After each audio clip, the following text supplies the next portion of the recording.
President Trump signed a bill last night to end the longest government shutdown in American history. And after a more than 200-year run, the U.S. Mint has stopped producing new pennies. Good morning. I'm Korva Coleman from NPR News, and here are today's top stories. The federal government shutdown is over. The House passed a short-term spending bill and sent the measure to the president last night. He signed it last night. President Trump blamed Democrats for the 43-day government shutdown. We're sending a clear message that we will never give in to extortion, because that's what it was. They tried to extort. The Democrats tried to extort our country. The short-term bill funds most of the government through the end of January. Some programs and agencies get funding through the end of next September. That includes the federal nutrition program SNAP. It also reverses federal government layoffs and provides back pay for furloughed government employees. The shutdown has ended without a solution for spiking health insurance premiums. Democrats had demanded Republicans restore subsidies for the premiums to win their support for the spending bill and end the shutdown. But that didn't happen. NPR's Selena Simmons-Duffin reports that means the 24 million people enrolled in Affordable Care Act plans are in a difficult situation. The enhanced premium subsidies that have kept costs down for enrollees expire at the end of the year.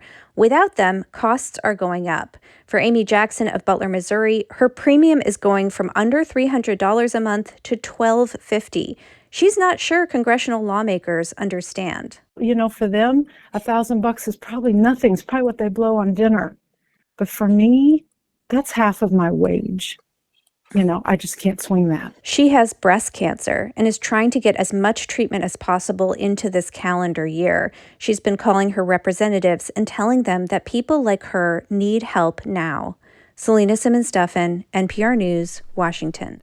With the House back in session, Speaker Mike Johnson swore Arizona Democratic Congresswoman Adelita Grijalva into office. Her oath-taking was delayed for 50 days. That also delayed action on a discharge petition intended to force a House vote. This demands the full release of files on late sex offender Jeffrey Epstein. Grijalva spoke immediately after taking her oath. I will sign the discharge petition right now to release the Epstein files. Her signature provides a majority for the petition. Speaker Johnson says he'll hold that vote next week. This came on the day Democrats and then Republicans on the House Oversight Committee released emails from Epstein's estate. Some emails raise new questions about his ties to President Trump. The White House says the emails prove nothing and were released by Democrats in an effort to smear the president. NPR has learned the British government is withholding some intelligence from the U.S. military. NPR's Quill Lawrence reports it's out of concern over U.S. strikes on alleged drug boats in the Eastern Pacific and the Caribbean. Intelligence sharing between the U.S. and Britain has a storied history going back to World War II, and that relationship continues. But according to an official who is not authorized to speak publicly, the UK has begun denying certain intelligence sharing requests out of concern over U.S. military actions in the Caribbean because they do not align with British foreign policy. The White House declined to comment. This was first reported by CNN, and in response, Colombian President Gustavo Petro said on social media that his government will stop sharing intelligence with the U.S. until the strikes on the boats stop. The Trump administration claims the military has the right to kill even unarmed drug smugglers on suspicion because it has labeled them terrorist enemy combatants. Quill Lawrence, NPR News. Secretary of State Marco Rubio dismissed questions about intelligence sharing after a meeting of G7 counterparts. Rubio says nothing has changed with the U.S. operations in the region. Robotaxi company Waymo is expanding its service to include freeway rides in 3 major cities. They include San Francisco. From member station KALW, Suni Khalid reports. The autonomous taxi service began operating on Bay Area freeways Wednesday morning, expanding its service in the region to San Jose as well. Waymo is also adding freeway routes to Phoenix and Los Angeles. Waymo says freeway routes will initially be offered to riders who have early access to Waymo's advanced features before they are gradually offered to all. The company says it's planning to expand service to other cities over time, including Atlanta and Austin. For NPR News, I'm Suni Khalid in San Francisco. The U.S. Mint says it has stopped making pennies after producing them for more than 200 years. NPR's Rafael Nam says the last penny coin was minted in Philadelphia. The end of this tiny little coin had already been announced by President Trump back in February. Producing each penny was costing the U.S. government nearly 4 cents, and ending production would save the U.S. more than $50 million a year. But the move to phase out the penny has been a big pain for many retailers and banks, which are struggling to provide exact change. After all, pennies remain legal tender, meaning that they can still be used. Chances are, though, many of them will stay where they've probably been for years, in big jars, coffee cans, or somewhere under the cushion of your couch. Rafael Nam, NPR News. This is the 10th anniversary of the attack in Paris on the Bataclan Theater and other sites. The coordinated terrorist attacks, including on a stadium, killed 132 people and injured hundreds of others.